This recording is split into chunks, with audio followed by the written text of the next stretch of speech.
Salve, salve, senhoras e senhores, habitantes do planeta Terra. Sejam todos muito bem-vindos ao Farol dos Lagos Podcast, ou Farolcast, para ser mais curtinho, né? Sejam todos muito bem-vindos, muito bem-vindas. Estamos aqui para mais um episódio, dando continuidade a esse trabalho, esse projeto, Farol dos Lagos Podcast, essa revista digital, que também é um podcast. Muito bem. Eu sou o Renato Santos, estou aqui para apresentar para vocês um bate-papo muito bacana. Hoje tendo a honra de receber o senhor Raul Silvestre. Raul, muito obrigado. Por favor, uma saudação para o nosso público. Boa tarde, muito obrigado a vocês de estarem assistindo essa conversa com o Renato. Eu tive o prazer de conhecer agora recentemente aqui em Búzios e me chamou para bater um papo nesse programa dele, podcast. Muito bem, Raul. Eu tô vendo ali, ó, legal que a gente pode se ver ali, ó. Muito bacana, né? Tá legal. E, Raul, eu agradeço muito você aceitar, né, participar desse episódio comigo do Farol dos Lagos Podcast. Essa minha ideia, esse meu projeto, né, que é uma revista digital, ele tem o intuito de falar, passar para o público, né, informações sobre a região dos lagos, né, por isso Farol dos Lagos, né, farol, a ideia de luz, né, luz tem a ver com descobrir, né, com mostrar, com informar. Então, e o farol, né, tem tudo a ver com a questão do litoral, né, o mar, as praias. E dentro disso a gente tem o Farol dos Lagos Podcast. E a minha ideia é trazer sempre gente interessante, com assunto interessante, com histórias interessantes para a gente passar para o público, né? Antes da gente continuar a nossa conversa, deixa eu agradecer aos nossos apoiadores, tá? A gente tem como apoiadores o Ringo Artes Visuais, para quem estiver precisando de um artista talentoso para fazer a arte da sua empresa, para decorar a sua empresa, para colocar uma informação na fachada, ou simplesmente para fazer uma decoração bonita para você, você pode entrar em contato com o Ringo, que é conhecido também como Ringo Loucutor. O Ringo tem um projeto muito bacana com relação a bandas independentes e é um artista plástico muito talentoso. Vocês podem entrar em contato com ele pelo 99776-8284, tá? E um outro apoiador nosso é a Casa Feliz Búzios. A Casa Feliz, que é a casa mais feliz aqui em Armação dos Búzios. Vocês encontram o melhor para decoração de interiores, tá? Para decorar a sua casa. Mensagens muito bonitas, muito bacana. Artes de artistas famosos, né? Imagens de artistas famosos, gravuras, caricaturas. Muito bacana, placas de times de futebol, muito legal. Conheça a Casa Feliz Búzios. Fica na Turibe de Farias, paralelo aqui com a famosa Rua das Pedras. Vem para Búzios, vem conhecer a Casa Feliz. Você vai conversar lá com o pessoal muito simpático, os atendentes, as meninas que trabalham lá são, assim, super atenciosos, né? E o próprio proprietário lá, que é o próprio proprietário é ótimo, né? O Délio, que é o proprietário da Casa Feliz, gente bacaníssima, muito legal de você conhecer também. E o outro nosso apoiador, a Fábrica de Acessos, para você que está precisando de uma assessoria de marketing digital, eu indico para você a Fábrica de Acessos. Você pode procurar também no Instagram, né? O @Fábrica de Acessos. E é isso aí, galera. E vocês estão vendo aí também a logo da galera dos nossos apoiadores aparecendo aqui na telinha, tá bom? Muito bem. E dito isso, eu quero aqui conversar com o Raul Silvestre. Raul tem muita coisa para contar, né, Raul? Para quem não te conhece, né, Raul, assim, não conhece o Raul, mas com certeza já viu muita coisa que o Raul fez, né? Muita gente que está assistindo a gente agora sabe de coisas que você fez, mas não sabe que foi você que fez e vai ficar sabendo agora. Então vamos lá, vamos continuar. Raul, por favor, cara, a gente está aqui em Armação dos Búzios, né? Essa cidade cosmopolita, essa cidade icônica. que recebe gente do mundo todo, né? E tá recebendo você. Já tem algum tempo. E você rodou muito, né? Por aí pelo mundo e produzindo para a TV, né? Produzindo no jornalismo, nessa essa atividade antiga, bem antiga da humanidade, e que tem uma atuação muito forte, é claro, na mídia, principalmente na mídia televisiva, né? E agora, obviamente, há algum tempo já temos a internet. Raul, fala um pouco pra gente da tua história, talvez começar do início, lá dos primórdios, né? Como que começa essa história toda? Renato, eu estou há 16 anos aqui em Búzios, 17, faz 11 de janeiro. E a minha vida profissional eu comecei estudando cinema, jornalismo, comecei a trabalhar em agências de notícias, revistas, manchete, fatos e fotos, que já não existe mais, inclusive. Mas sempre quis seguir televisão, a linguagem audiovisual. E comecei a trabalhar como repórter, estagiário na antiga TV Tupi, TV Rio, e depois eu fui para o Globo Repórter. Fiquei como repórter lá durante mais de 16 anos, direto. Depois entrava e saía, entrava e saía. Eu fui para a TV Manchete, voltei para a Globo, enfim, fiquei nesse ping-pong. E também comecei a fazer, nesses intervalos, a marketing político. Programa de eleição, programas de partidários. E foi daí justamente uma empresa de marketing político que me convidou para vir para a região dos Lagos. Aí eu larguei tudo e vim para esse paraíso. E nesse paraíso aqui, eu estou procurando fazer uma coisa que me dá um prazer muito grande, que é de fazer documentários. A minha atuação, eu trabalhei em jornalismo factual, nos telejornais, mas o que sempre eu gostei de fazer era documentários. Globo Repórter era documentário. Na Manchete a gente criou o documento especial, também à base de documentário. O Mistério, também, que o Walter Avancini apresentava, também na base de documentários. E o Linha Direta foi o último programa que eu trabalhei em televisão, eu era coordenador e tinha também uma conotação documental, que era o documental e o ficcional, ou a parte de dramaturgia e documental, reconstituindo os crimes e tudo isso. E aqui eu continuo fazendo um trabalho que eu comecei em Macaé. Em Macaé eu fazia vídeos, documentários para a prefeitura de lá, mostrando Macaé antes do petróleo. Como é que era aquela cidade provinciana, vivia da agricultura, pesca, um entroncamento ferroviário importante. E com a vinda do petróleo, como aquilo mudou. Como virou uma cidade cosmopolita, com gente do mundo inteiro. Quando terminou esse projeto, mas eu já morava aqui em Búzios, eu resolvi fazer por mim mesmo. Não tem patrocínio, não tem colaborador, não tem apoio nem nada. Documentários através de depoimentos com as pessoas que viveram Búzios antes e Búzios depois do turismo. Eu não divido antes de Brigitte e depois de Brigitte.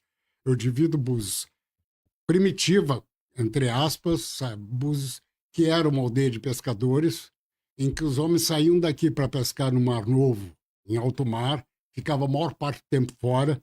As mulheres é que ficavam em Búzios, tanto assim que Búzios era praticamente um matriarcado. E Búzios, depois que foi descoberto,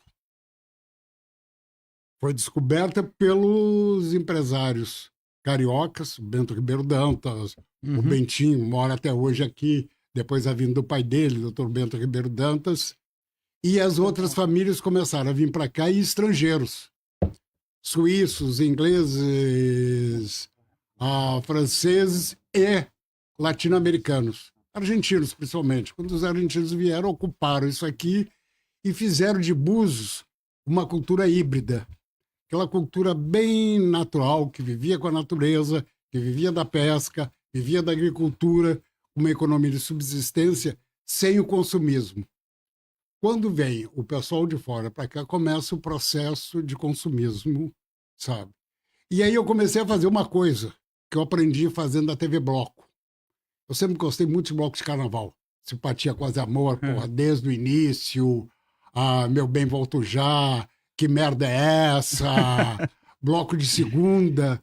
Inclusive, todos estão acabando, né? Com exceção do Simpatia, O todos estão... bloco o bloco é uma coisa que já tá ficando, digamos assim, antiga, né? Tá. Porque o bloco é o seguinte, eu fiz uma reportagem, durante uma época, um programa na TV educativa chamado Espaço Comunitário. Nós fizemos uma reportagem mostrando com a decadência da banda de Ipanema, das bandas, através da banda de Ipanema, que era a banda principal, e o surgimento dos blocos, que era justamente a geração posterior à da banda. A banda foi criada, a banda de Ipanema foi criada como contestação política por causa da ditadura. Uhum. Então usava-se aquilo como uma maneira de protesto, sabe, contra aquela situação que a gente vivia naquela época de uma ditadura rígida e tudo isso. Só que depois, com a abertura, essa contestação política começou a perder muito o significado. E os filhos dos fundadores da banda de Ipanema resolveram criar um bloco e criaram Simpatia Quase Amor. E eu comecei a frequentar isso e comecei a fazer uma coisa que é da minha família, registrar imagens. Eu nunca fui fotógrafo, nunca fui cinegrafista. Meu avô nunca foi fotógrafo, nunca foi cinegrafista. Foi sempre diretor de empresas, mas filmava tudo. Tem imagens do Zeppelin no Rio de Janeiro, em 1914. Tem Carnaval em Petrópolis, em 1910, filmado por ele em 16mm. Meu pai, que sempre foi um cientista, sabe, da Academia Brasileira de Ciências, isso e aquilo, também fotografava tudo na área de genética vegetal. Todas as doenças, plantas, todo o trabalho dele. Nunca foi fotógrafo. Aí eu comecei a filmar e fotografar os blocos. E criei essa TV Bloco, é um canal no YouTube, sabe? E daí comecei a aprender a filmar. Aprendi a filmar com os melhores cinegrafistas que trabalharam comigo na televisão e os grandes fotógrafos nas revistas e jornais. Uhum. Aí fazia documentários sobre o Fluminense, ia para o Maracanã e tudo isso. Aí trouxe essa experiência, que era uma experiência empírica e de hobby, para uma atividade profissional. Foi aí que eu fiz esse trabalho em Macaé, porque eu faço a reportagem, a produção, o roteiro, a reportagem, filmo, sabia, edito e veiculo. Você faz tudo. Tudo. Não tem... Aprendi a me virar. É uma coisa que televisão, assim como cinema, teatro, não sei o que, você trabalha em equipe. Aqui eu virei a equipe. Equipe. Aí criei, além da TV Bloco, criei um outro canal no YouTube, que é o Histórias Buzianas. Histórias Buzianas, então, exatamente. Então, eu vou e converso, eu ando com a máquina na rua, aí encontro um cara, olho para ele, você é pescador? Sou. Qual é a tua idade? 84, 85. Pescou no Mar Novo? Pesquei. Então me conta a tua história. O que tu tá fazendo comigo, eu faço com o pessoal na rua. E aí fico gravando. Eu tava assistindo o Histórias Buzianas e eu tava pensando justamente quando eu fosse te entrevistar, ou quando a gente fosse ter um papo, eu ia te perguntar por que você... não sei se isso tem alguma razão especial ou se foi espontâneo e você não pensou nisso, não sei. Agora que eu vou saber. Por que você não aparece nas conversas? Você só mostra a pessoa que tá falando. Você aparece só a sua voz, a sua imagem você não coloca, você não se filma. É porque você faz sozinho ou é porque você quis fazer assim? Qual que é a razão? Uma coisa que eu sempre tive como princípio, o seguinte, eu não sou a notícia. Uhum. O meu entrevistado é a notícia. A imagem é a notícia. O fato é a notícia que está acontecendo. Uhum. Então, eu não tenho que aparecer. Por que eu tenho que aparecer? Eu sempre trabalhei em off, na televisão. Eu recebi um convite para ir para a Globo fazer o Jornal Nacional. Ou seja, apresentar o vídeo, colocar minha cara. Você ia É, De rua ou no estúdio? na rua. Na rua. Fazer entrevista como locutor, como repórter de vídeo. Aham. Sabe o que eu fiz? Embora. Foi embora. Não aceitei, não. Não quero. 2 anos depois me convido para fazer o Globo Repórter. No Globo Repórter não aparecia no vídeo. Ah, O Globo Repórter era documental. Eu acho que a câmera tem que ser uma caneta que escreve a história. E o repórter é o cara que escreve com a caneta, entendi. que é a câmera, no caso. Entendi. Então, quem tem que aparecer é o entrevistado. Eu sou um simples condutor. Então, através do meu movimento de câmera, da minha postura, das minhas perguntas, é que eu conto a história. Eu não preciso ficar na frente da câmera, como eu estou agora aqui na frente, dizer, eu estou aqui com o Renato falando a respeito da minha vida. Quem está falando sobre a minha vida profissional aqui? Então, Uhum. é o óbvio lulante, dizia Titio Nelson Rodrigues há séculos. Então é o seguinte, eu acho que não tem necessidade. Entendi. Vários colegas meus, repórteres, que fazem vídeo, já falaram isso. Pô, Raul, tu tinha que fazer um flashzinho com você conduzindo. Eu não preciso. A câmera e o microfone conduzem. Por que eu tenho que aparecer? E outra coisa, é muito mais fácil você trabalhar em off É. do que você ter a tua imagem projetada. Dependendo da reportagem que tu vai fazer, chega no local. Tu quer fazer uma reportagem investigativa, como eu fiz muitas. O cara olha pra tua cara, e tu é o Raul Silvestre, tu trabalha na TV tal. Eu já te vi lá. E pode ser bom ou pode ser ruim, né? Exato, normalmente é ruim. Porque a pessoa não vai conversar com você, pessoa. Vai conversar com o repórter. O repórter, que é meio E a personagem, informação- né? Vira meio e personagem. A informação Uhum, fica filtrada. uhum. Enquanto você, Renato, conversa com o Raul conversa com você, são duas pessoas.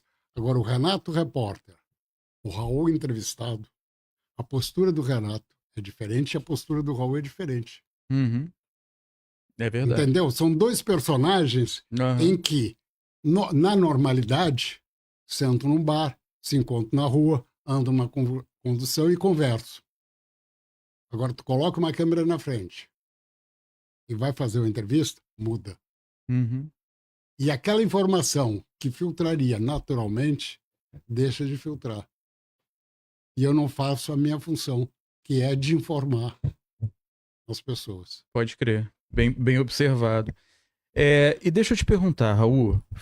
Você falou agora do. A gente vai voltar nas histórias buzianas. Tá. Mas você falou do Globo Repórter, né? E aí, assim, automaticamente, eu me lembro, né?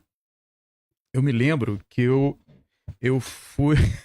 eu tô preocupado aqui se eu tô aparecendo direito nessa câmera. Peraí, deixa eu ver uma coisa aqui rapidinho. Mas eu acho que tá. Ah, é pro outro lado que eu tenho que ir pra ficar melhor. Agora eu vi. Mas vamos lá. Você falou do Globo Repórter. Isso. Cara, eu assisti muito o Globo Repórter.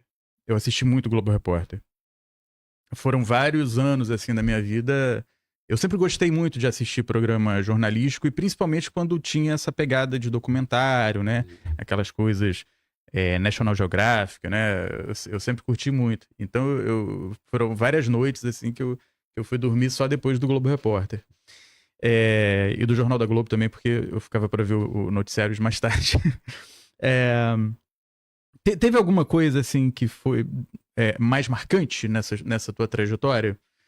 Algum programa especial, alguma matéria específica que te marcou? Olha, muita coisa. Foram por muitos, 40 e tantos anos fazendo uma vida. documentários, o Globo Repórter Documento Especial, e vários outros programas de televisão nessa linha documental.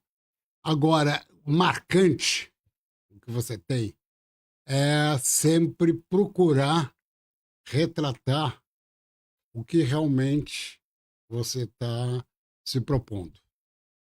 De que maneira? Em que você traga a verdade dos fatos. Uhum. Você vai cavucar a informação. E isso você fica restrito normalmente à grande empresa que te contrata, já que você não, o produto não é teu, o produto é da empresa. Uhum. Então tem N programas que eu posso citar aqui de histórias interessantes. Um programa que eu fiz que teve uma repercussão muito grande foi aqui em Búzios. Olha só. Ângela Diniz e Doc Street. Ó, caramba, realmente. Eu vim em 77 aqui, cheguei em Búzios, porque não tinha nada, Búzios não tinha uma rua asfaltada. Uhum. Era tudo mato. Não, tinha muita casa de veranistas, muitas pousadas. Já aquela história, né? Era Mas tudo mato. não tinha uma rua calçada sequer. E encontrei ainda, sabe, os vestígios do assassinato da Ângela Diniz, daquela casa ali nos Ossos. E aí a gente começou a mostrar, reconstituir essa história. Tanto assim que o programa teve o título de Anatomia de uma Notícia. Quem era Ângela Diniz? Uma repórter, Isabel Magalhães fez isso. Ela era casada, vivia com o Ibrahim Suede na época, antes do DOCA, no Rio. Ela em Minas, os casamentos delas, enfim, todas as histórias da Ângela. E eu aqui procurei reconstruir um pouco da história de Búzios, a chegada do turismo aqui, o comportamento desses turistas. E todo mundo sabe que naquela época o que existia em grande quantidade era droga. Eu vi, por exemplo, numa pousada, um cara chegar lá, ó, trouxe 1 quilo de pó pra gente. Caramba. Deixar na bancada, assim, Nossa. isso de tarde. Tava eu e um repórter da revista Manchete, Thales Batista. A gente ficou escandalizado olhando. Agora, todo mundo sabe que o motivo do assassinato foi que eles estavam drogados, tanto o Doca quanto a Ângela, principalmente a Ângela Diniz. Tinha uma questão Agora, ali de para a televisão, passional, né? Mas também.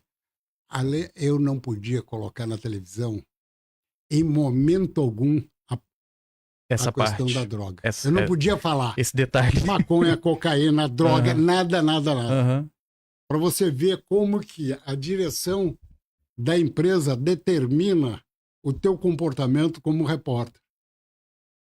Depois eu vim, aí eu fiz, o Doc se apresentou em Cabo Frio, aí não falava, eu usei um artifício, estava ele e o pai na delegacia, eu perguntei para o pai, vem cá, como é que o senhor se sente vendo seu filho um assassino? Aí o Doca veio e falou. O combinado não era ele falar. Todos os caras, ninguém conseguiu pegar uma fala. Aí ele falou, porra, isso virou um furo de reportagem, uma repercussão incrível. Tinha um combinado para ele não falar. E você não sabia? Eu sabia. Ah, você sabia, mas Mas eu não falei com ele. Ah, você não falou. Eu falei com o pai. Ah, com como o pai. Senhor pai. Ah, isso, exatamente, com o pai. Aí ele veio e falou. Não fui eu. Ah, ele tomou a iniciativa de falar. Lógico, ele foi defender o pai. Cara, é um absurdo, porque não sei o quê. Isso teve uma baita repercussão. E é realmente, pô, por que um cara que tinha uma vida absolutamente normal, tranquila, com família em São Paulo, se envolve com a Ângela Diniz e vem aqui e comete um crime bárbaro desse?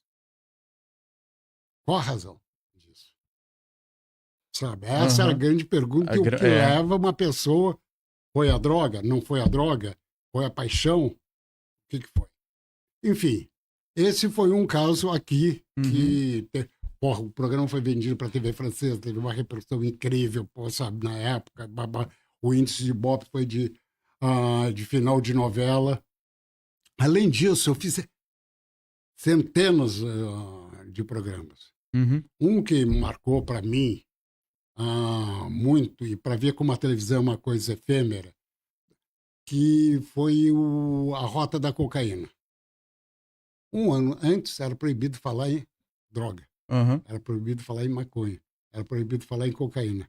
Um ano depois eu vou para a Amazônia, para a Colômbia, fazer a Rota da Cocaína.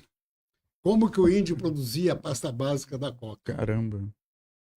Fiquei vivendo com os índios tucanos e tarianos no Vale do Alpés, do Rio Papuí, em Uaretê, durante 25 dias, mostrando como é que eles plantavam o epadu, que é uma planta prima da coca. Ela tem um teor de alcaloide menor, e como é que eles faziam a pasta básica e os americanos transformavam depois, destilavam e faziam a cocaína pura, essa que é comercializada.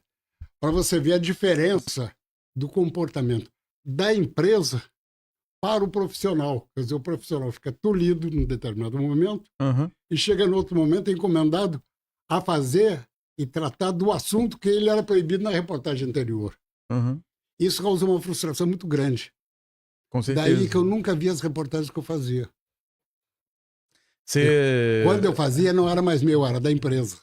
Era um trabalho, Isso. você E aqui, era contratado para fazer. exatamente, aqui Histórias Buzianas, eu não ganho um centavo. Eu faço o que eu quero, como eu quero. Aí tem a satisfação E tem a pessoal. liberdade.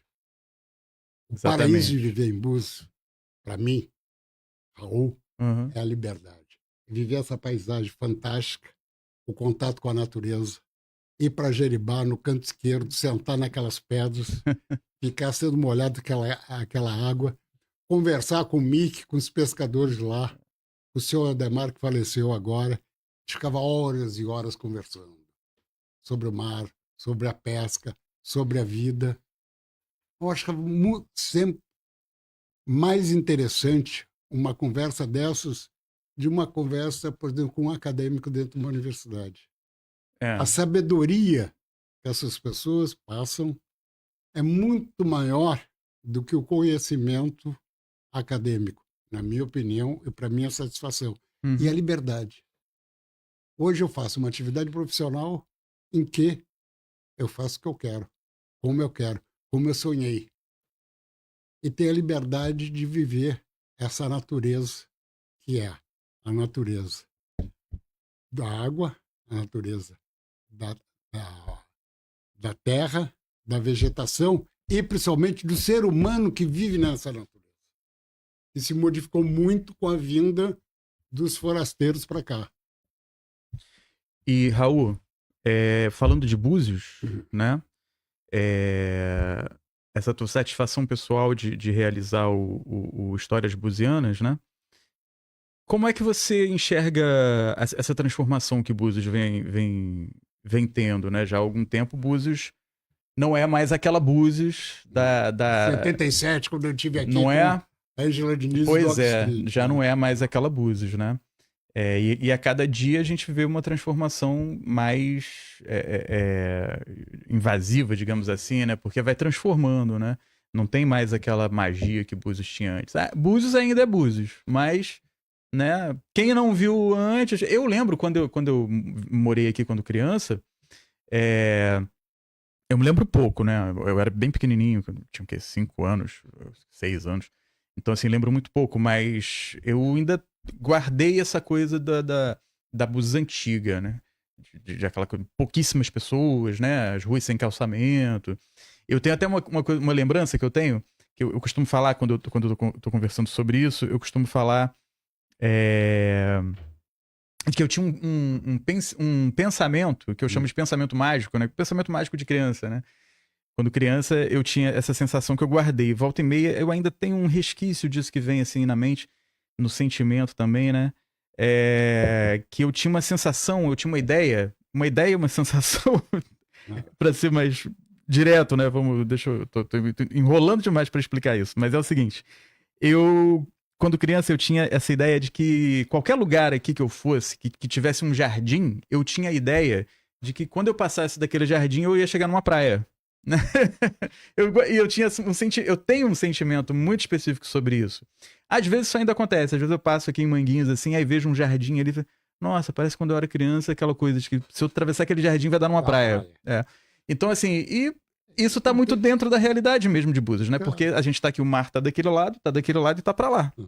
Pra cá, pra trás aqui de mim é o continente, a gente vai voltando pro continente, né? É quase uma ilha, né? Se tivesse um trecho ali que não tivesse a ligação com o continente, era uma ilha.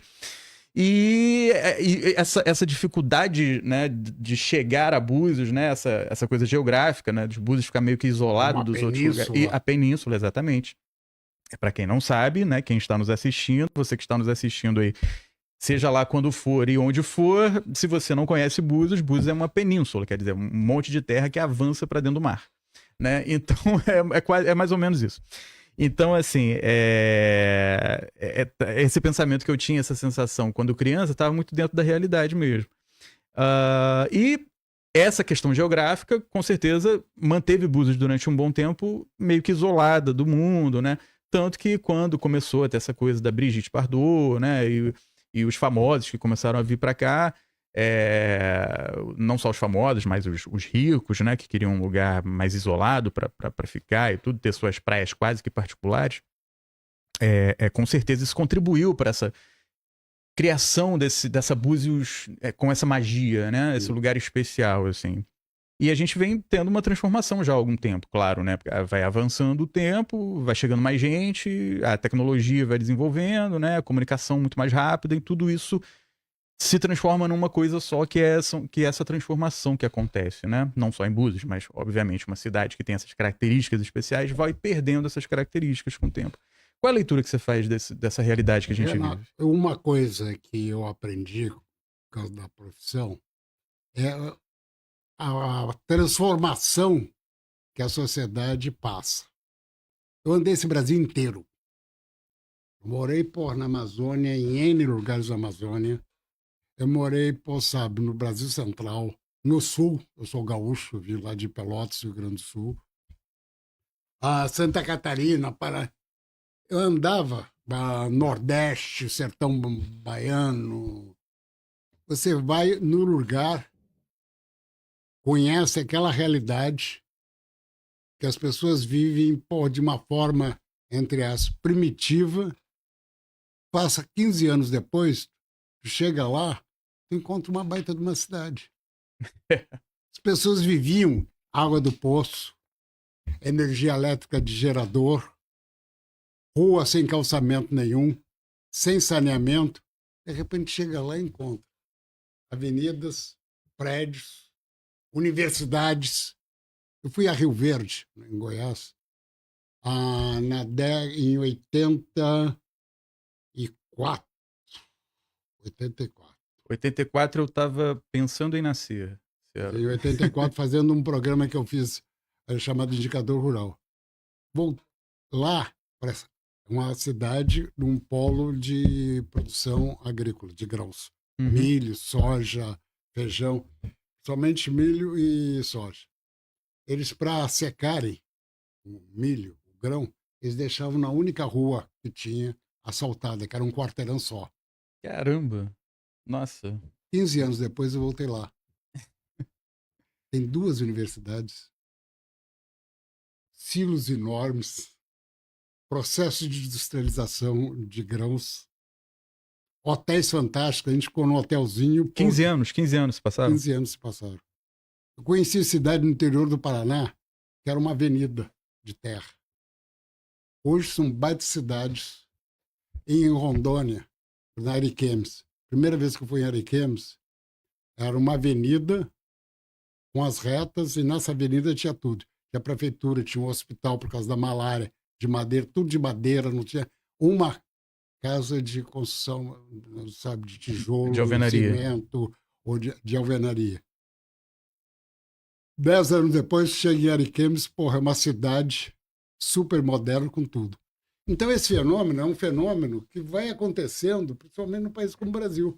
E a área de turismo também, acontece isso. E isso aqui é uma área de turismo, quer dizer, Búzios vivia de uma forma, sabe, simples, onde não havia quase consumismo. Com a vinda do pessoal de fora, começou a ver que aqui o pessoal fazia escambo.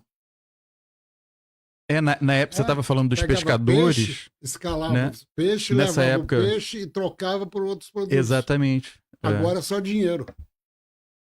Entrou o dinheiro, entrou a questão financeira, e aí a cidade vai se modificando. Daí essa cultura híbrida de uma cultura que era uma cultura simples, em que as pessoas viviam diretamente na natureza e da natureza, como o índio. Uhum.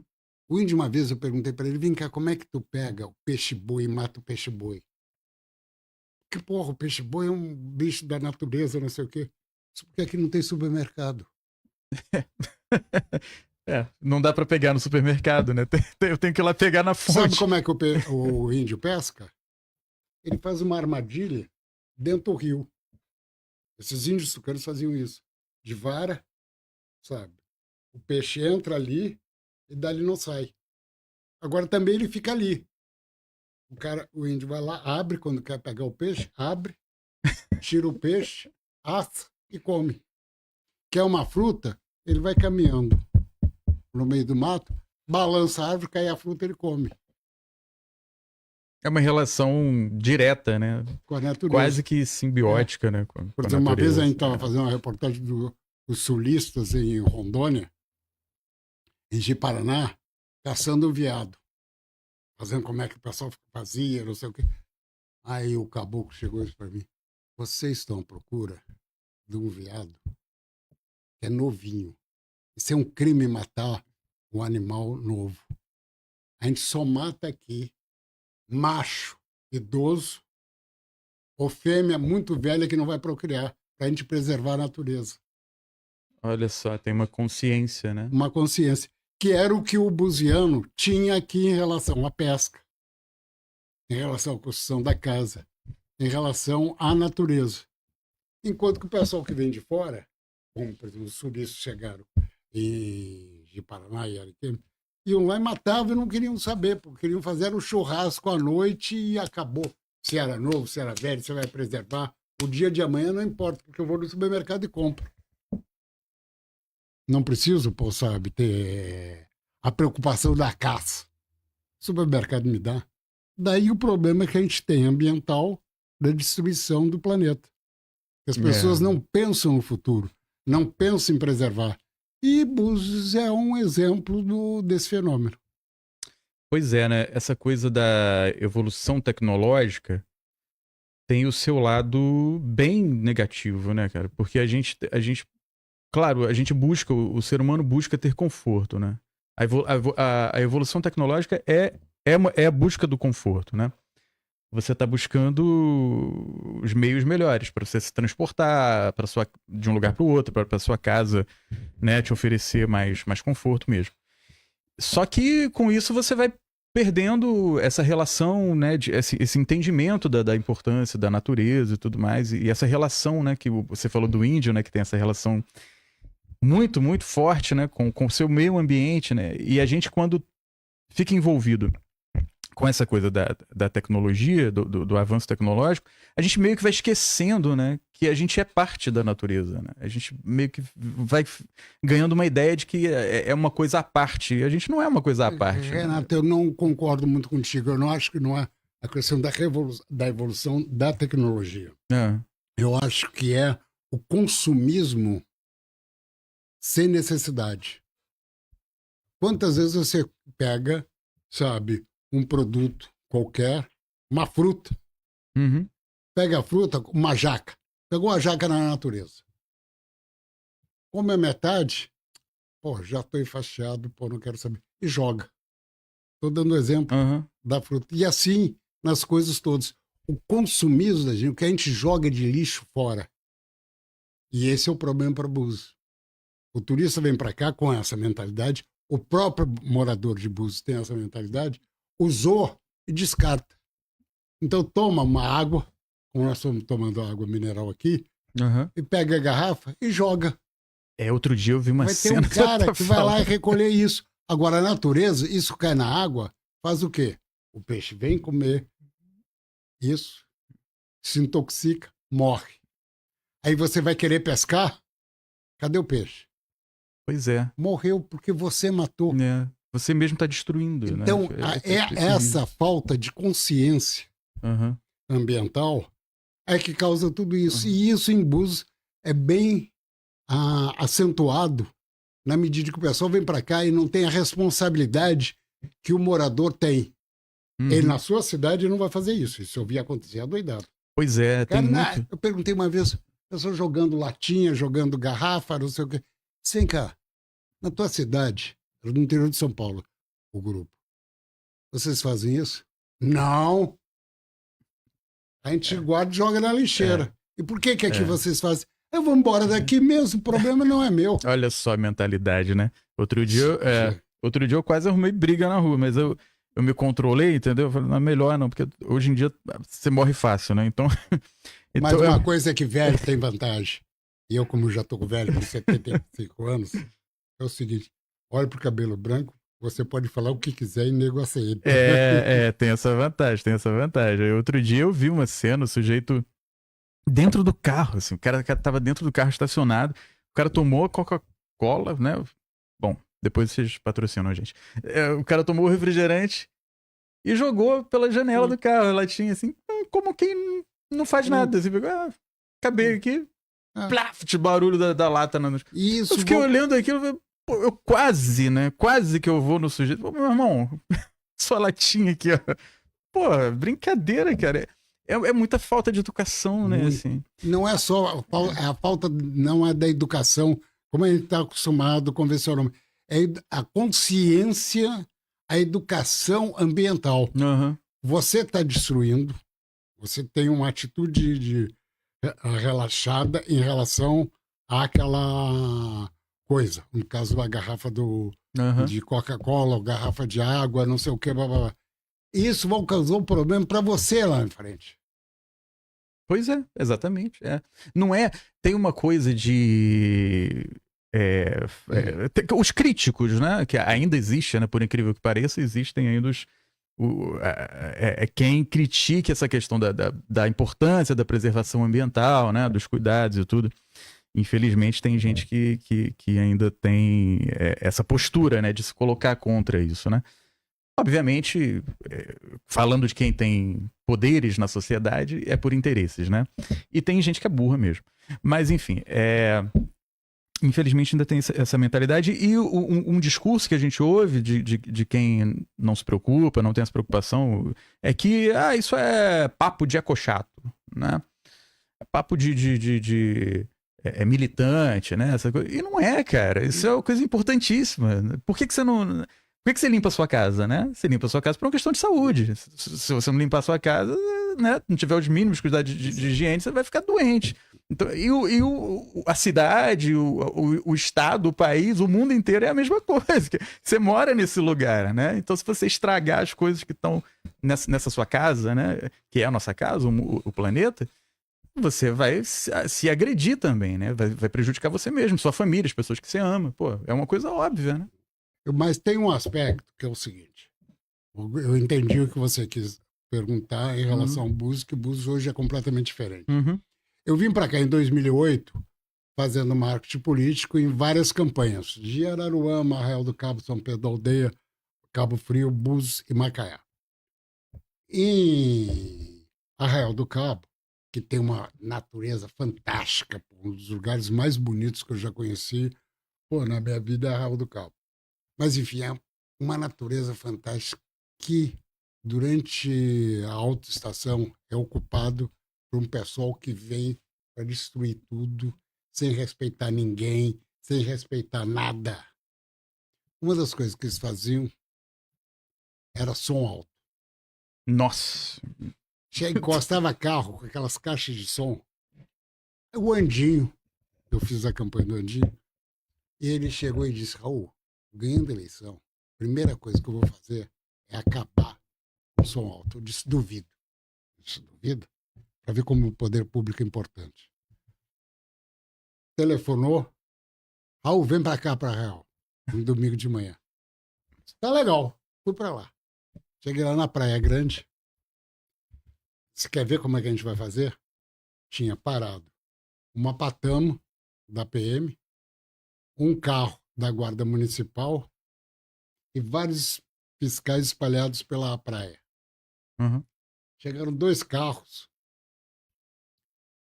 Cara, já de binóculo, olhando, disse: olha lá. O cara levantou o capô do carro, as 2 caixas de som.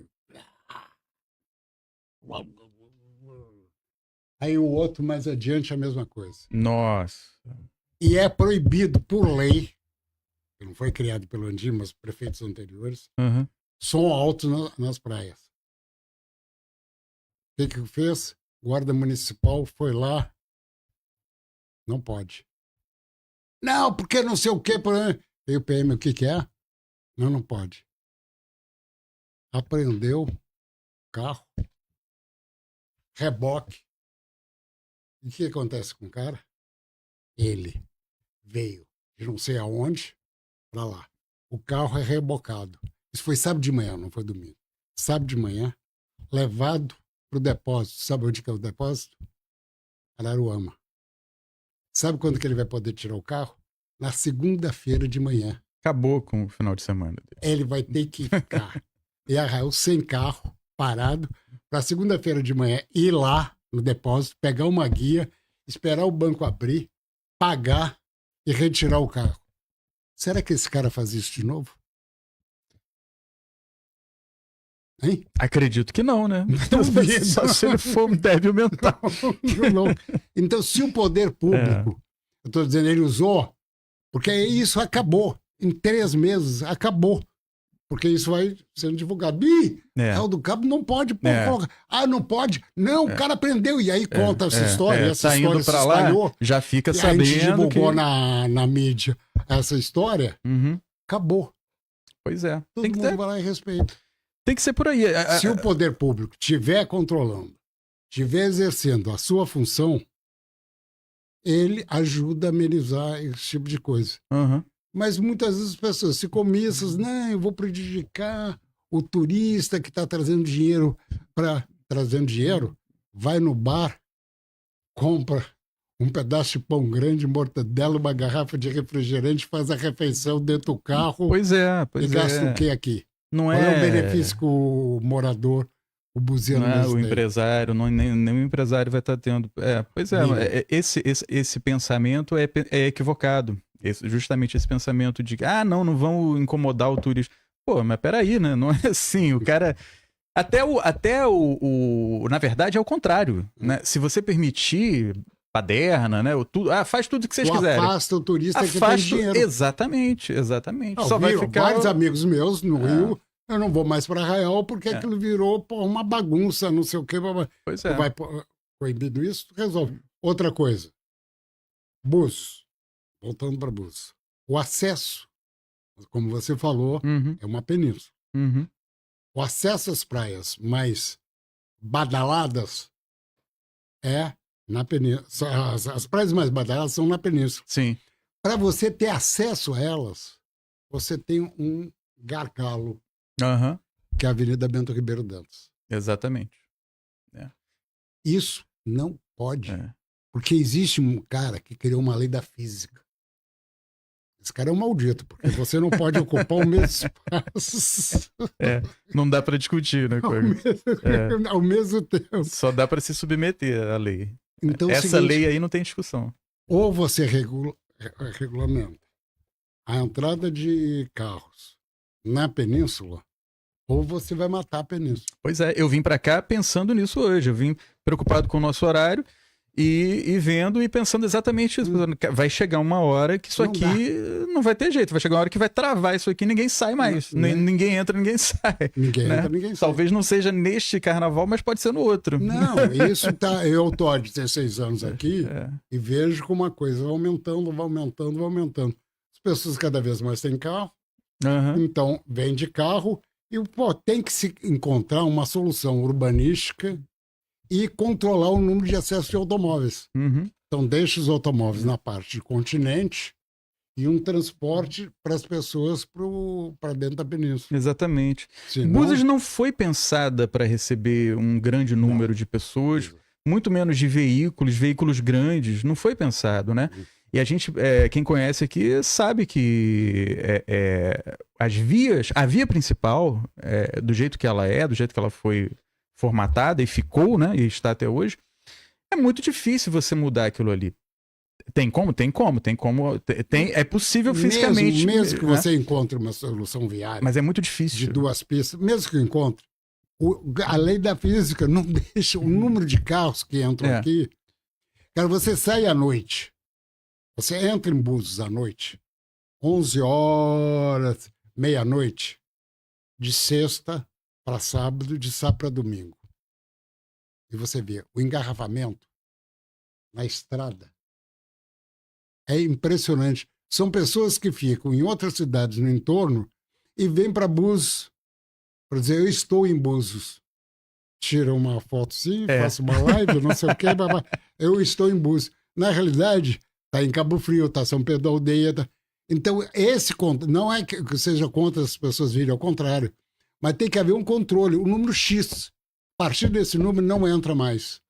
Como por a Ilha do Mel, no Paraná, população X que vai. Ilha Grande, população X que vai. Passou disso, ultrapassou a população viável, porque não é só ir e voltar, é ir ficar, se tornar a população mesmo, porque vai dormir, sabe? Mais um dia, você vai transformar isso aqui em algo completamente inviável. Pois é, não. Tem que ter um controle, sem dúvida. Às vezes a gente vê umas situações. Se eu não me engano, foi ano passado, no carnaval passado, que eu fui à praia aqui em Jeribá. Caramba, eu cheguei na praia, eu não consegui ficar. Minha namorada até reclamou, porque né, meio que achou que eu tava sendo um pouco exagerado e chato.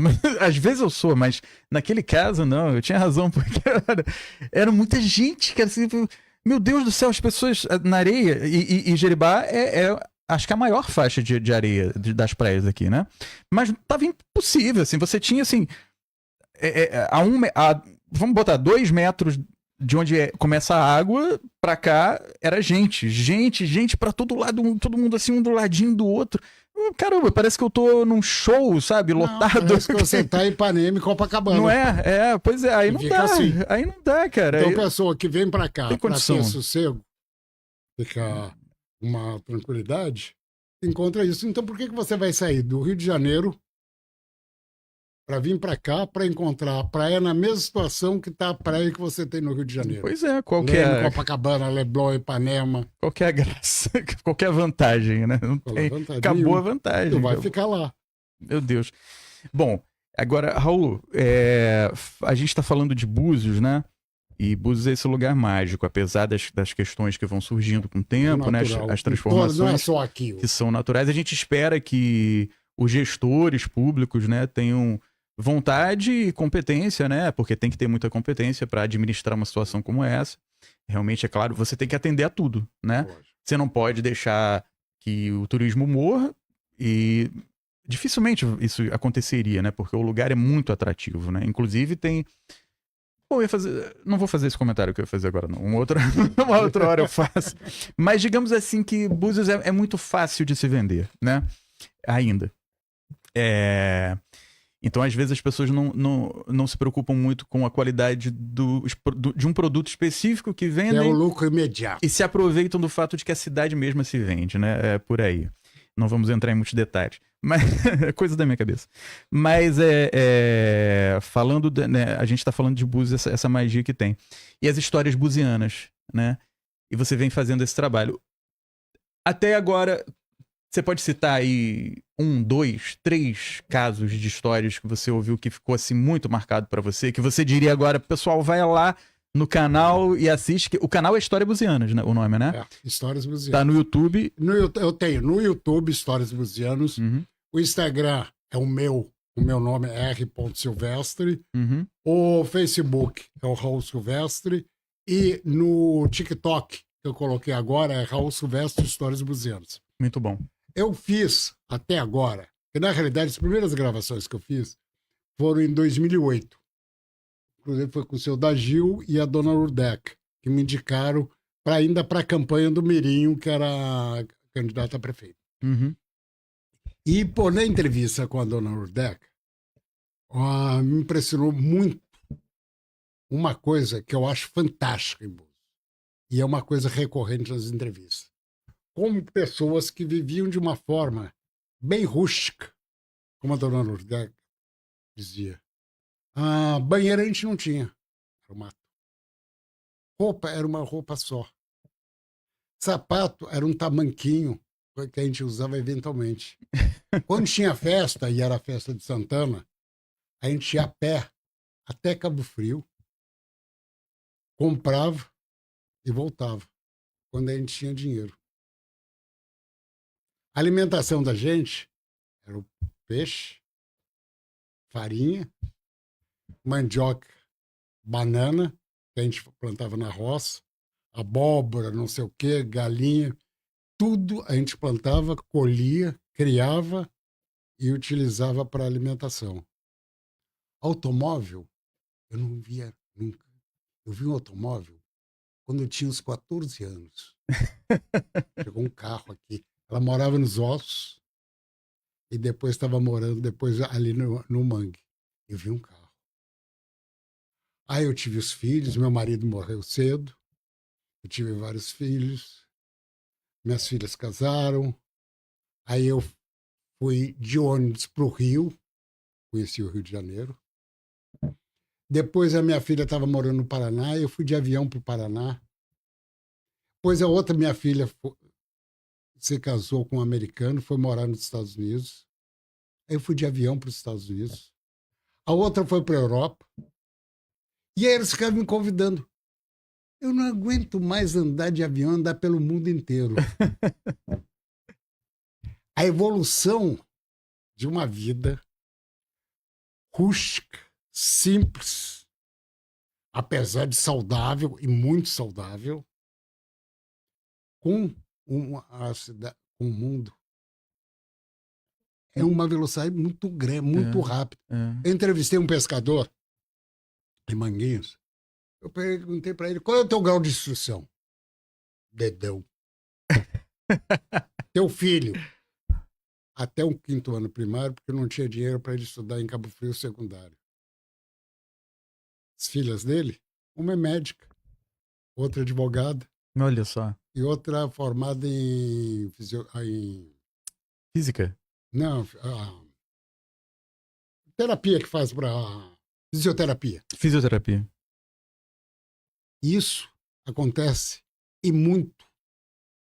Você vê as pessoas, o crescimento intelectual, educacional em Búzios foi uma coisa, é um fenômeno. Olha, eu conheço o Brasil. Conheço o Brasil lá dentro dos cafundós dos Judas, como o pessoal diz. Desde a vida na aldeia de índio até um grupo, uma cidadezinha, uma vilazinha no sertão nordestino.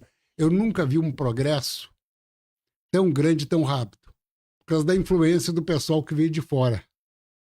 O pessoal que veio de fora, que veio do exterior, do Rio, de São Paulo, Minas, eles influenciaram em algumas coisas negativas, mas também muitas positivas, que é exatamente o estímulo ao estudo, o estímulo a ir para uma faculdade, a se formar. Isso você encontra assim aos montes. Eu pego as entrevistas e fico pasmo. A pessoa, não, eu nunca estudei nada, não estudei 3 anos. O meu filho, sabe, tá fazendo doutorado em não sei o quê, bababá. O outro foi para o exterior fazer isso. O outro dá aula na universidade tal. Isso você encontra em vários depoimentos. E essa transformação, que eu acho que qualifica muito o que foi essas pessoas nas suas origens. As pessoas inteligentes. Você não encontra, eu digo, baiano burro nasce morto, como o pessoal diz na Bahia, né? Eu digo, buziano burro nasce morto. É todo mundo de uma sabedoria. E uma coisa que eu entrevistei várias pessoas que vieram de fora para cá. Qual foi a reação do povo nativo? De uma educação, de uma receptividade incrível. Que é uma coisa que você não encontra no interior, por aí. Chega numa cidadezinha, o cara fica olhando de cabreiro para você, desconfiado. Dificilmente você é acolhido com simpatia. E em Búzios é o contrário. Você chega aqui, você é acolhido, sabe, com maior tranquilidade, em termos de afetividade, em termos de relação humana. Apesar da violência que nós vivemos hoje, ele é muito mais receptivo. Estou falando do nativo. Uhum. E isso cria uma cultura de recepção, de acolhimento. Tanto assim, você veio de fora, eu vim de fora. E hoje eu me sinto completamente identificado com essa sociedade. Eu costumo dizer que eu sou paraibano de nascença, mas sou buziano de coração. Por aí. Como, né, até por ter morado aqui quando criança, né? Essa magia, porque Búzios tem esse negócio, né? A gente fala assim, essa coisa... Parece coisa só viagem, né? Viagem, essa coisa de energia, não sei o quê. Mas não é isso. É a coisa realmente que o lugar te abraça, né? Tanto que é comum você perguntar para as pessoas ou você nem pergunta, mas você começa uma conversa e a pessoa te conta. Tô aqui há 10 anos e cheguei para ficar um final de semana. A gente ouve muito isso. Argentina, então? Eu vim para conhecer. E tô aqui há 40 anos. Vim para conhecer, isso há 10 anos. É isso, é muito comum isso. Exatamente. Então, essas coisas é que eu procuro destacar, e tem N histórias curiosas, sabe, das pessoas que vieram para cá e como foram acolhidas. E as histórias das pessoas daqui, como acolhem os que vieram de fora. E como elas viviam e como vivem. Por exemplo, a pesca no Mar Novo, que era um perigo, sabe? O risco. Vários órfãos nós temos na cidade vivos, dos pais que perderam a vida, sabe, pescando. A história é fascinante, né? Essa história é fascinante, como muitas das histórias. É triste, é trágico e é fascinante, né? E como as mulheres assumiam, por causa da dona Olivia que eu falei, assumiam a educação, a formação da família. E não eram poucos filhos, não. Ou seja, a sociedade buziana toda foi formada pela liderança feminina. Tanto assim, você fala em Caiçara, no Brasil inteiro, ou homem, né? Caiçara. O Caiçara. Aqui quem é? A Caiçara. São as Caiçaras. As Caiçaras. São 33 Caiçaras, todas mulheres. Inclusive tem a associação das Caiçaras, né? Das mulheres Caiçaras. As mulheres buzianas, que lideram, né? A fazer eventos, não sei o quê, estão sempre em atividade. Quando você fala em quilombo, os quilombolas, aqui as grandes lideranças dos quilombos são femininas. Pode ter até um presidente homem, pode ter, mas as mulheres, sabe, você vai no quilombo, quem está tocando o quilombo, fazendo o quilombo funcionar em atividades econômicas, sociais, são as mulheres. Até hoje as mulheres têm a liderança. Os homens ficavam 40 dias no mar, vinham, passavam 2, 3 dias, voltavam para o mar. Quem ficava aqui? Mulheres. E davam conta do recado. Só que alguns não voltavam. Pois é. E aí? Elas tinham que tocar a vida. Tinha que tocar. E não tinha INSS. E não tinha a pensão. E ninguém era filho de militar. Exatamente. Então tinha que fazer o quê? Se virar. Se virar como? Trabalhando em casas, trabalhando na roça, pescando. E muitos morriam, inclusive, na pesca.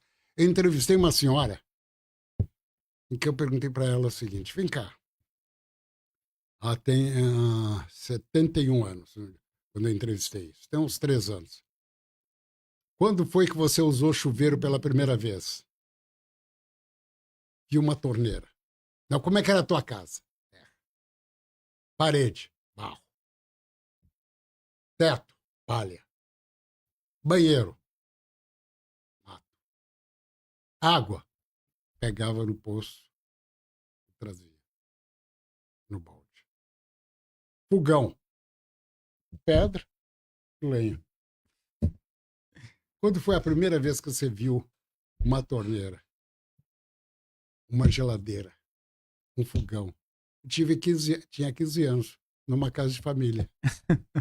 Aí eu vi que era uma cama, um sofá. Nossa, é uma coisa, né? Assim, parece que a gente está falando de um universo paralelo, né? Uma coisa assim. Mas E isso tem pouquíssimos anos. 74, ela fez isso com 14, 15 anos.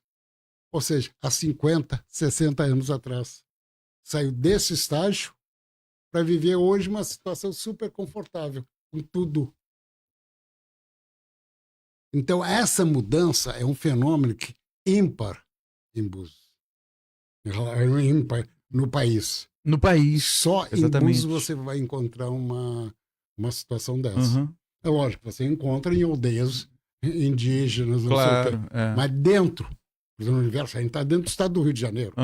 Exatamente. Búzios está a 100 e poucos quilômetros do Rio de Janeiro. Exatamente, pertinho da capital. Pertinho da capital. É. E as pessoas viviam dessa maneira. Agora, viviam felizes.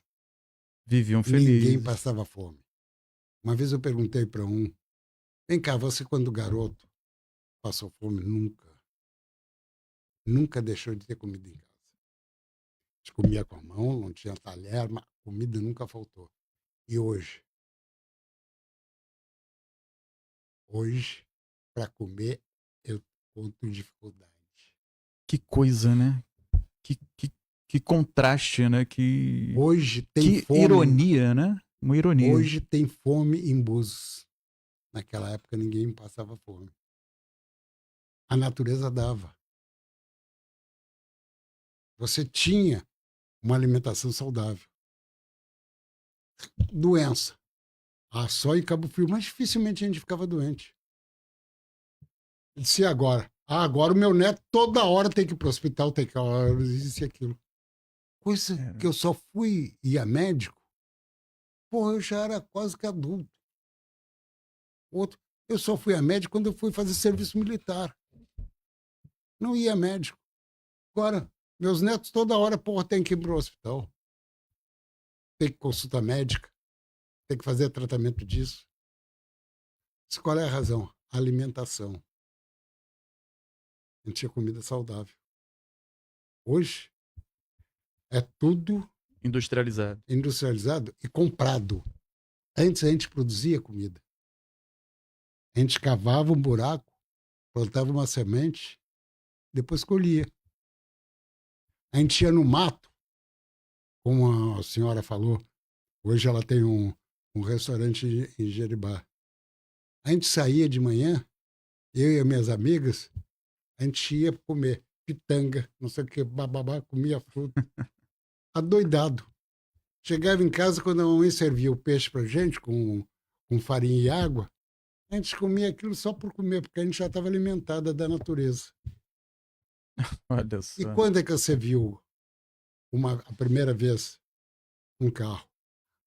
Uma casa ali adiante, uma portuguesa e uma francesa, um português, uma francesa alugaram a casa e tinham duas meninas da minha idade. Então a gente brincava. Aí um dia, a mãe delas, que era uma francesa, veio falar com a minha mãe para me dar carona para ir no centro de Búzios, Jeribá. E foi a primeira vez que eu entrei no automóvel. Eu tinha 7, 8 anos. Aí eu vi a primeira vez sorvete. Aí tomei sorvete.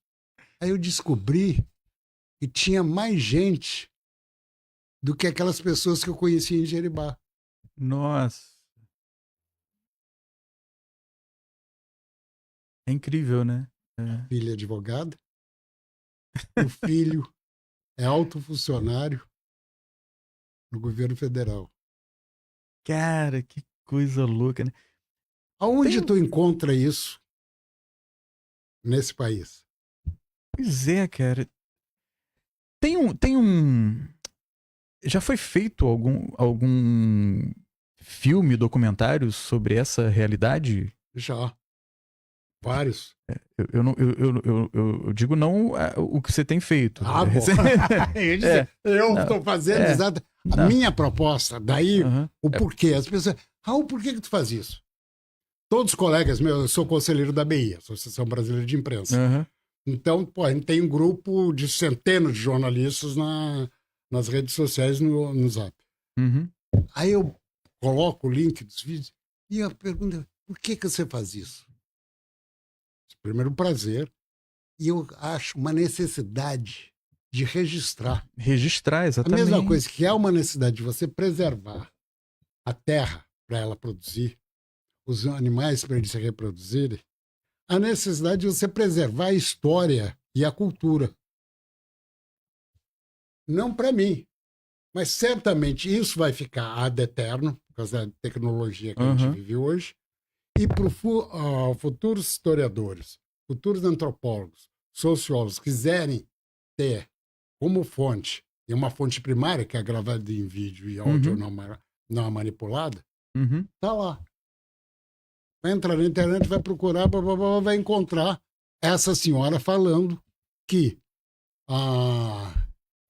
menos 60, 1924, que na década de 50, 60, a população vivia como ela, sem água, sem luz, sabe, sem teto, sem condições de higiene, e que, depois de 50 anos, levava uma vida super confortável, como se estivesse vivendo em Nova York. Um salto, né, assim. Mas esse é o salto. Gigantesco. Esse é o fato. E essa narrativa é que eu procuro colocar. Então, você não tem história sensacional. Você tem grandes histórias. Você tem história sensacional. Uma história sensacional do pescador Inigo, por exemplo, que estava sozinho no bote. Eles ficavam completamente isolados, perdidos. Vamos falar um pouquinho desse... Foi atacado por um tubarão. Olha só. Aí ele pegou o remo e começou a dar porrada no tubarão. Cara, isso é incrível, cara. Essas histórias. E o outro no temporal que ficou perdido, ficou 3 dias. Nossa! E tinha uma coisa que saía um barco grande, não é isso? A história é a seguinte: saía da Praça 15, o barco dos portugueses. Isso, saía do Rio. Com 20, 30 botes. E quando chegava no Mar Novo, no alto mar, cada um descia com bote, ficava com várias linhas. Era como uma nave-mãe que soltava as naves pequenininhas. Exatamente, ficavam espalhados. Chegava na hora do almoço, passava, era distribuída comida, água, para ele potável, e o peixe que já tinham pescado. No final do dia, faziam a mesma coisa. E um ficava distante, uma distância enorme do outro. Eles se comunicavam pelo remo. Faziam posição com o remo para pedir socorro, conversar, enfim. Era o remo a referência. O remo grande é a referência. Agora, volta e meia, um desses, de repente pescava um peixe grande, pesava demais, emborcava, e aí? Caramba! O cara olhava na distância, não dava para ver. Nossa! Quando o barco ia procurar, cadê? Já era. Exatamente. Nossa, isso é... Eu já escutei essa história algumas vezes, né? Aí você contando agora, toda vez que eu escuto, eu vou vendo as imagens, né? Assim, é um filme. É um filme. Só esse trecho da história dá um filmaço, assim, pra... É conteúdo para Hollywood. E eles ficavam dentro daqueles barcos lá 20, 30 dias. Cara, que louco. Isso pescando, é um negócio pescando. É aquilo, né? Eu falei agora há pouco, é uma coisa trágica, né? Tem histórias tristes, né? Gente que não voltou para casa, né? Pais que não voltaram para os filhos, para as esposas. Mas é fascinante, né? É fascinante. Não. Você pergunta para qualquer um deles. Vem cá. E sente saudade? Até hoje eu tenho meu barco. Até hoje eu vou para o mar. Eu já estou com 80 anos, não tenho mais condições de pescar. Mas vou com meu filho, sabe? Mas vou para o mar. Pô, tem pescador, você olha, vai na praia e encontra com eles, de manhã cedo normalmente, ou lá na Rasa, ou aqui em Manguinhos, no canto esquerdo de Jeribá, ou aqui na praia do canto, olhando o mar, conversando e olhando o mar. O que você está vendo? O mar. Tem uma relação de amor, né? De amor, com o mar. sabe? De atração pelo mar. A alegria que eles têm. O Mick lá em... A segunda vez que eu estou citando lá no canto esquerdo, a Maria, a mulher dele, diz, não, porra, ele tá lá. Não, daqui a pouco ele tá aqui. Ah, é? Então tá, eu quero conversar com ele. Aí ele vai sentar aqui e vai ficar olhando. O quê? O mar. Ele nasceu olhando essa paisagem. Aquilo para mim é novidade, que tem alguns anos só que eu frequento lá, uns 15 anos, alguma coisa assim. Ele, desde que nasceu, ficou vendo aquela paisagem e continua vendo aquela paisagem e apreciando essa paisagem. E se alimentando daquilo que está ali na frente. É muito poético, né? Ele vai lá, joga a rede, traz o peixe, come o peixe, vende o peixe e vive essa relação com a... Não consegue parar de pescar. É parte... A pesca, né? Historicamente, a pesca nas sociedades todas, desde a antiguidade, o pescador sempre foi colocado como subcategoria profissional. e social. Aqui, por exemplo, na região, todos os historiadores, eu estava lendo o livro do Luiz Guilherme sobre a região dos lagos, a história, o pescador sempre foi desconsiderado. O único pescador que foi valorizado na história da região foi o pescador da baleia. Que, na realidade, foram 2 anos de pesca da baleia. Agora, pesca normal, há quantos anos tem? Você diz aqui em Búzios?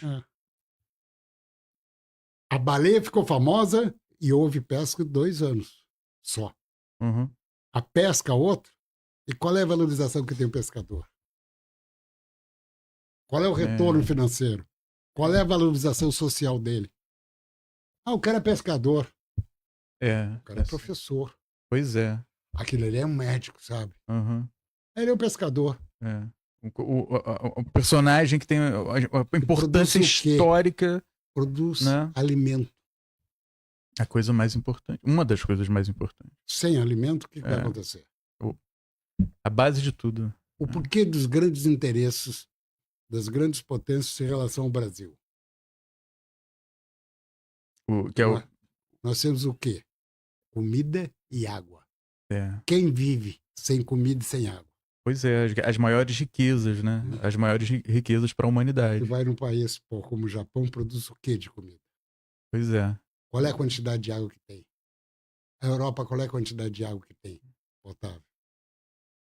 Exatamente. Aí é que tá. Aí é que tá. Raul, isso é fascinante, né, cara? Essas histórias e tudo mais. O trabalho que você tá fazendo é com certeza importantíssimo, esse registro, como você falou. Pois é. Então, né, já fica aí o recado pro pessoal conferir no YouTube o Histórias Buzianas. Agora eu queria que você falasse um pouco.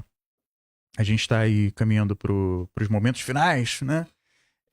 Eu gostaria que você falasse um pouco da tua visão. A gente até pincelou um pouco sobre isso antes, mas falando num âmbito geral, assim, falando de uma forma geral, você, né, tua experiência, né, TV Manchete, TV Globo, né, o jornalismo, né, e lá no início eu falei, né, uma atividade antiga, né, o jornalismo, e que vem, claro, sofrendo as transformações junto com a tecnologia, né, os avanços tecnológicos, e temos aí recentemente o advento da internet e das redes sociais, né, mais recentemente as redes sociais, as famosas redes sociais. Estamos agora ao vivo numa das famosíssimas redes sociais do mundo, né, e estaremos também com esse programa nas outras todas, inclusive nas de áudio. Em breve vocês poderão ouvir, né, o podcast Farol dos Lagos Podcast também. Se você quiser ouvir aí fazendo seu Cooper, você vai poder ouvir lá nas plataformas de streaming. E aí, cara, você que é essa pessoa que tem toda essa experiência, né, que viu transformações acontecerem aí ao longo do tempo, qual é o sentimento que você tem, qual é a leitura que você faz, o entendimento que você tem, a sua crítica, talvez, a esse momento que a gente vive hoje, dessas revoluções tecnológicas com relação especificamente ao mundo da informação? Eu acho o seguinte, é um processo de transformação, como você disse. Porque você tinha antes um meio de comunicação oral, por gestos, por pinturas, a escrita depois, a evolução toda, bababá, o rádio, entrou no eletrônico, televisão, e hoje tu tem a internet. Então eu acho que é um processo natural e normal. E o profissional disso, você tem que ir acompanhando, vivendo isso, sabe? E se adaptando às situações que a gente vai encontrar, sabe? Num processo orgânico, eu acho, até, sabe? Porque a tecnologia é a mesma coisa. Hoje você está aqui com 2 aparelhos celulares que tu fala com o mundo inteiro. Uhum. Primeira vez que eu vim a Búzios, a região dos lagos, caso onde de Dock Street, em janeiro de 77, eu dormia às vezes em Arraial do Cabo, era difícil conseguir hospedagem por causa da alta temporada. Eu pedi a ligação para falar com o Rio, o meu chefe, às 7 da manhã na padaria de Arraial do Cabo. Levava 1 hora para ele completar a ligação e era a única vez que a gente se falava. Eu, uma vez, estava em Santa Catarina, na década de 70, em Fraiburgo, perto de Curitibanos, Santa Catarina. Uhum. Eu pedi uma ligação para São Paulo. 15 dias depois, eu saí de Santa Catarina, saí de Fraiburgo, fui a Curitiba, de Curitiba para São Paulo. Cheguei em São Paulo, tocou o telefone, era a minha ligação.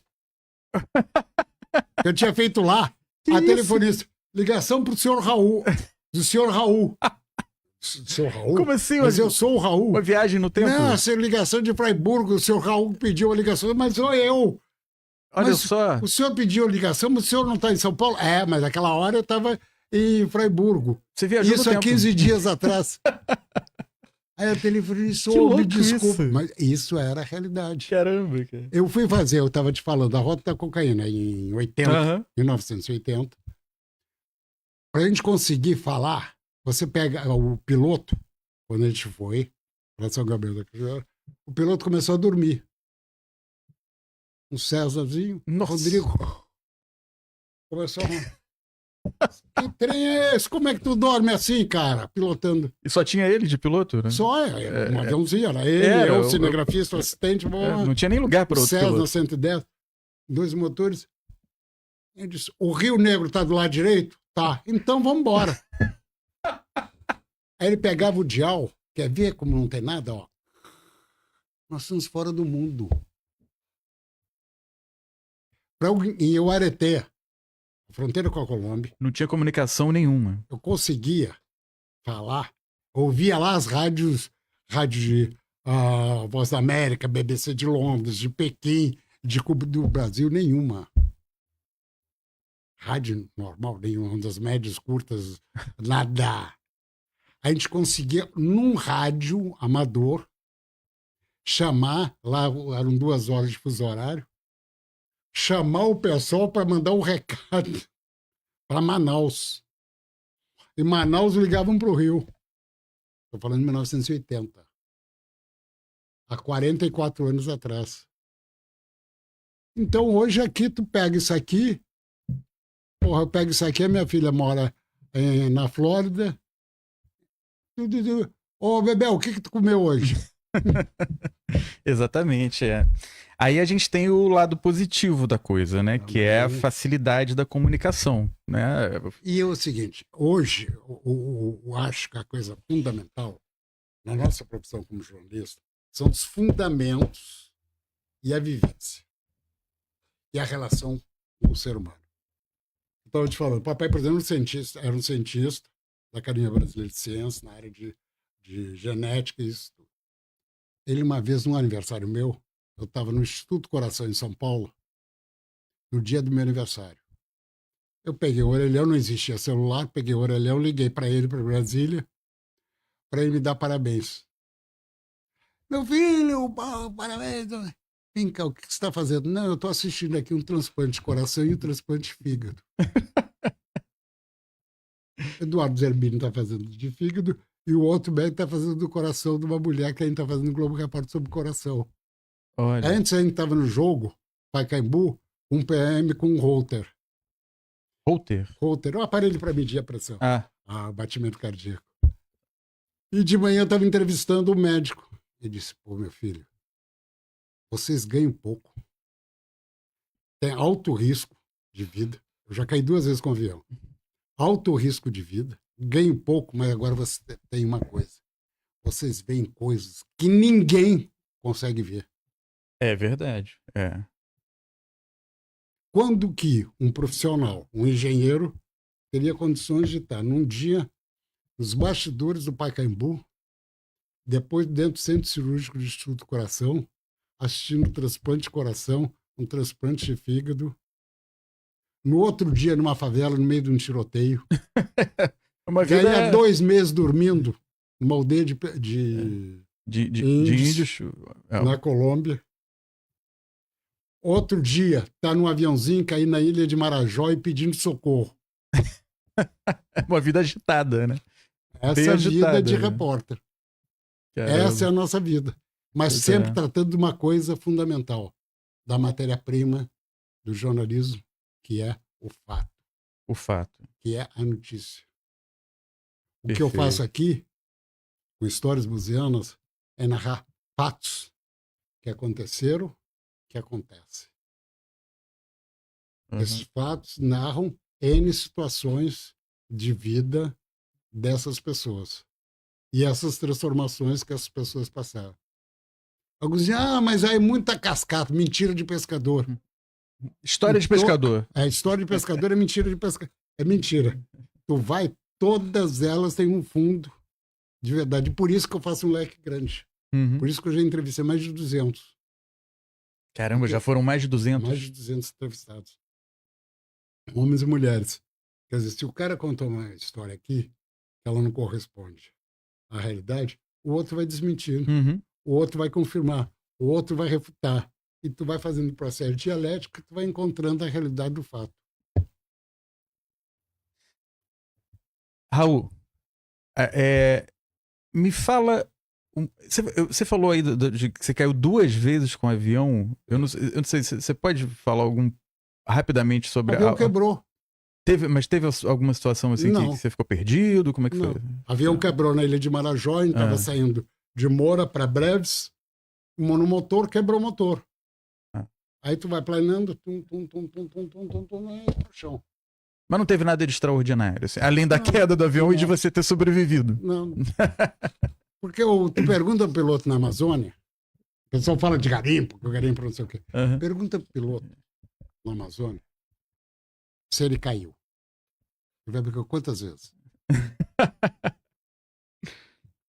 Quantas vezes Ele é outro cemitério. Quer saber? Outro cemitério são as árvores na floresta amazônica. O avião cai. Amortecido pela mata, pela floresta. Fica lá espetado. O chão está a 30 metros. E aí? Como é que faz? Não faço. Fica lá esperando. Vira túmulo. Tem gente que. Muitos aviões estão espetados na floresta amazônica que são túmulos. Assim, você diz a pessoa caiu ali. Ele não sai mais. Não tinha como sair. Tem. Cai. 30 metros de altitude. E chega embaixo e vai para onde? Pois é, vai pra onde, né? Que louco isso, né? Tem muita coisa no mundo, né? Pra gente saber, pra gente conhecer essas histórias, essas maravilhosas, né? E o que é fascinante. Ou trágicas, né? Eu peguei um garimpo em Roraima. Vou fazer a reportagem pro documento especial no garimpo. E a gente ficava viajando de aviãozinho de carona. A equipe foi, não dava lugar, eu fiquei. Aí estava já se pondo o sol. Nós estamos a 1h30 de Boa Vista. Daqui a pouco veio um cara, uma motosserra, ele cortou a perna numa diagonal, ele estava perdendo sangue adoidado e morrendo. Aí arrastaram ele, aí o piloto, eu levo, vambora. A gente colocou o avião de garimpo, ele só tem o banco do piloto. O resto é chão de madeira. Eu tirei a minha camisa, fiz um torniquete, coloquei uma perna do cara para cima, e ele foi rapidinho para poder pegar a Boa Vista com luz, antes do sol se pôr, porque ela não tinha iluminação na pista. Daqui a pouco ele dava uma volta, fazia o sinal da cruz, voltava, continuava reto. Daqui a pouco ele fazia outra volta, fazia o sinal da cruz. Eu falei, vem cá, que história é essa? Porra, a gente tá atrasado e tu fica fazendo zigue-zague aí, fazendo o sinal da cruz? Disse, não, ali tá meu primo, espetado. Nossa. Ali tá o fulano de tal. Ali tá o fulano de tal. Cara. Nesse trecho que a gente vai fazer, são 10 pilotos que estão enterrados nas árvores, dentro do avião. Que loucura isso, cara. Eu nunca tinha ouvido falar disso. Garimpo no rio. O pessoal começa a pescar, a garimpar no rio.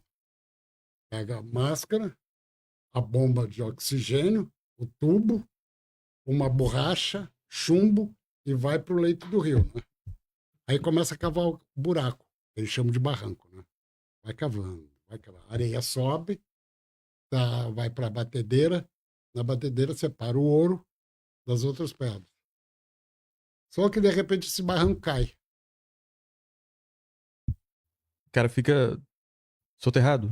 3 ave-marias e corta a borracha. Nossa. Cara.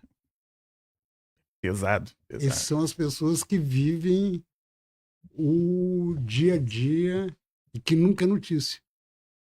Pois é. Quantas vezes você leu notícia sobre o piloto que ficou preso no topo de uma árvore? Que eu me lembre, é a primeira vez que eu tô vendo. Enterrado dentro de um rio, garimpando. Pois é, essas histórias que ficam perdidas, né? E são as histórias que a gente, como repórter, vê. Uhum. Pode não concordar que o cara tá fazendo isso, mas que é fato, é. E é a realidade. Bom, aí a gente vê a importância né?